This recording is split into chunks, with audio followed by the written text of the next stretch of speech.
This channel does not promote any violence, harmful, or illegal activities. All content provided by this channel is meant for an educational and information purpose only. সরাসরি চলে যাব সোনাচূড়ায়। সেখানে আগামীকাল রাম মন্দির, আপনারা জানেন যে আগামীকাল রাম নবমী এবং এই উপলক্ষে এখানে রাম মন্দিরের শিলান্যাস কর্মসূচি রয়েছে। যে অনুষ্ঠানে উপস্থিত থাকবেন রাজ্যের বিরোধী দলনেতা শুভেন্দু অধিকারী। শুধু রাম মন্দির নয়, সেখানে রয়েছে আরও বেশ কিছু এবং যার সব কিছু নিয়েই শিলান্যাস হবে, যার শিলান্যাস করবেন রাজ্যের বিরোধী দলনেতা শুভেন্দু অধিকারী। শুধু রাম মন্দিরের পাশাপাশি আর কি কি সেখানে থাকছে আমরা জেনে নেব, শুধু জানবো না, স্বচক্ষে দেখব। সেখানে রয়েছেন আমাদের প্রতিনিধি সুচারু।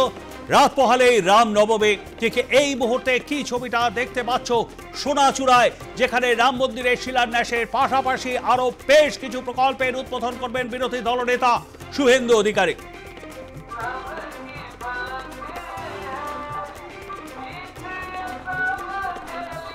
দেখো, নন্দীগ্রাম রাজনীতির ইতিহাসে একটা অত্যন্ত গুরুত্বপূর্ণ জায়গা।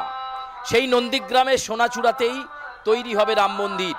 ঠিক যেভাবে আমরা দেখেছিলাম উত্তরপ্রদেশের অযোধ্যাতে রাম মন্দির তৈরি হয়েছিল, সেই তৈরি হওয়ার পর সেখানে ভিড় যেভাবে দেখা গিয়েছিল, রাজ্যের বিরোধী দলনেতা শুভেন্দু অধিকারী তিনিও মনে করেন যে এই বাংলাতেও এমন এক রাম মন্দির তৈরি হওয়া দরকার। এরপর জমি দেখার কাজ শুরু হয় এবং ঠিক যে জায়গায় আমরা দাঁড়িয়ে রয়েছি সোনাচূড়াতে, নন্দীগ্রামের সোনাচূড়া, এই যে মাঠ বা এই যে জায়গা, এখানেই তৈরি হবে একটু একটু করে রাম মন্দির। এবং রামনবমীকে কেন্দ্র করেই তার ভিত্তিপ্রস্তর স্থাপন বা শিলান্যাস বা ভিত্তিপ্রস্তর স্থাপন হবে। রাম মন্দির নির্মাণের জন্য এই জায়গাটাই নির্ধারিত করা হয়েছে। এইখানেই একেবারে যাবতীয় অনুষ্ঠান এবং কর্মসূচি হবে। 2.5 বিঘা জমি, প্রবীর 2.5 বিঘা জমির ওপর 2.5 বিঘা জমির ওপর এই রাম মন্দির নির্মাণ হবে। তবে এখানে শুধু রাম মন্দির নয়, রাম মন্দিরের সাথে সাথে থাকছে অতিথিশালা। যেহেতু পূর্ব মেদিনীপুরের একেবারে শেষ প্রান্ত এই নন্দীগ্রাম পেরিয়ে সোনাচূড়া এবং একেবারে প্রত্যন্ত গ্রামীণ এলাকা, ফলে যারা দূর দূরান্ত থেকে আসবেন তাদের থাকার ব্যবস্থা করার জন্য এখানে অতিথিশালা করা হবে।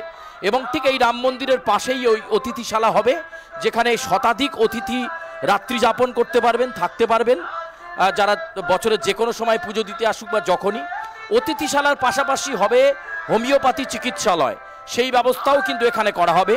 থাকবে গোচারণশালা, অর্থাৎ গরু পালনের জন্য এখানে গোচারণশালা তৈরি করা হবে। নিয়মিত এখানে সেবায়েতরা থাকবেন, তারা এখানে গোচারণশালা এখানে পাহারা দেবেন। এবং অতিথি নির্বাচনের পাশাপাশি বিশ্রাম স্থল থাকবে বিভিন্ন জায়গায়। এবং এই সেই স্থল যেখানে আগামীকাল থেকে রাম মন্দির তৈরির কাজ শুরু হয়ে যাবে। আগামীকাল সকাল 10টায় যজ্ঞ এবং পুজো পাঠ, সেই যজ্ঞ পুজো পাঠের জন্য আলাদা জায়গা নির্ধারিত করা হয়েছে। দেখতে পাচ্ছ সেই যজ্ঞকুণ্ডের ছবি আমি দেখাতে বলবো। এই মুহূর্তে জয়ন্তকে যে ছবি আমরা দেখতে পাচ্ছি আর+ নিউজের পর্দায় এক্সক্লুসিভলি সোনাচূড়া থেকে, এবং এই সেই যজ্ঞকুণ্ড তৈরি হচ্ছে এবং এখানে পুজো পাঠের অনুষ্ঠান হবে।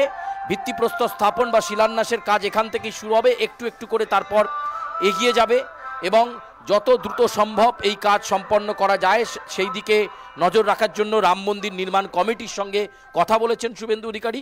এবং আগামীকাল এই ঘণ্টা দুয়েকের অনুষ্ঠান, এবং সেই ঘণ্টা দুয়েকের অনুষ্ঠানেই এইখানে সোনাচূড়াতে প্রথমেই রামনবমীর যে পর্ব, সেই পর্ব পালন করবেন শুভেন্দু অধিকারী। যেটা আমরা জানতে পাচ্ছি যে ভাঙাবেড়া ব্রিজ, সেই ভাঙাবেড়া ব্রিজ থেকে শোভাযাত্রা সহকারে প্রচুর মানুষকে সঙ্গে নিয়ে এই সোনাচূড়াতে এই গ্রাউন্ডে এসে পৌঁছবেন শুভেন্দু অধিকারী। দেখো, জমির জরিপ হয়ে গিয়েছে, সমস্ত কিছু জায়গা নির্ধারিত হয়ে গিয়েছে, কোন জায়গাটায় রাম মন্দির, ঠিক কোন জায়গাটায় হোমিওপ্যাথি চিকিৎসালয়, কোন জায়গাটায় হবে অতিথিশালা, কোনখানটা আশ্রয়স্থল এবং কোনখানটায় গোচারণশালা, টোটালটাই কিন্তু ব্যবস্থাপনা হয়ে গিয়েছে। আমি জয়ন্তকে বলবো সেই ছবিটা দেখানোর জন্য।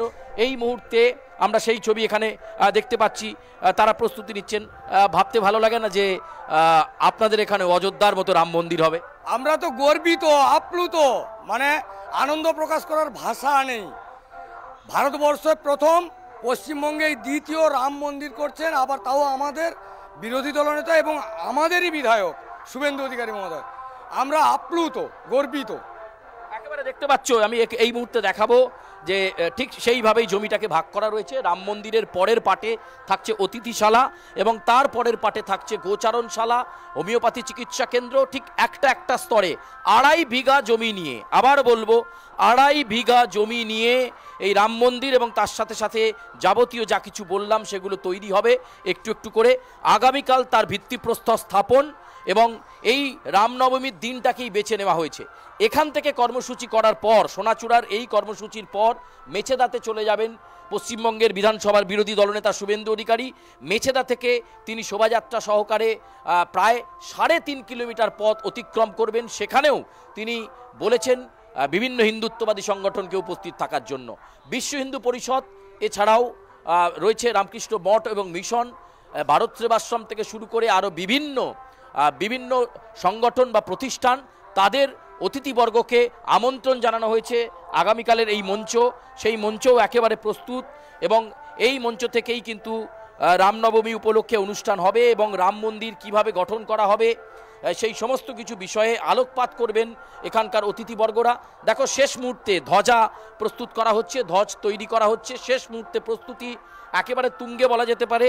এখানকার স্থানীয় মানুষজনই তারা মানে একেবারে কাজে নেমে পড়েছেন যে আর বিলম্ব নয়, কারণ ভিত্তিপ্রস্তর স্থাপনের পরেই একটু একটু করে কংক্রিটের দেওয়াল গড়ে উঠবে, একটু একটু করে মন্দিরের প্রাঙ্গণ গড়ে উঠবে এবং তার স্ট্রাকচারাল ডিজাইন একেবারে অযোধ্যার রাম মন্দিরের মতো 5টা স্তরে ভাগ করা হচ্ছে। প্রবীর, আমি এই ছবিটা এই মুহূর্তে দেখাতে চাইব। সোনাচূড়া থেকে যে ছবি আর+ নিউজের পর্দায় এক্সক্লুসিভলি আমরা দেখতে পাচ্ছি, অযোধ্যার রাম মন্দিরের পর এবার সোনাচূড়ায় রাম মন্দির তৈরির কাজ শুরু হয়ে যাবে রামনবমীর দিন থেকেই। আগামীকাল সকাল 10টায় পুজো পাঠ এবং যজ্ঞাদি অনুষ্ঠান। আর সেখানে একেবারে শুভেন্দু অধিকারী যেমন থাকবেন, এছাড়াও বিভিন্ন হিন্দুত্ববাদী সংগঠনের লোকজন তারা এখানে থাকবেন, বিভিন্ন ধর্মীয় প্রতিষ্ঠান, বিশ্ব হিন্দু পরিষদ তাদের লোকজন এখানে থাকবেন। আমি আবার একটু চিত্রটা দেখাবার চেষ্টা করব, জয়ন্তকে বলবো একটুখানি মুভমেন্টটাকে দেখানোর জন্য।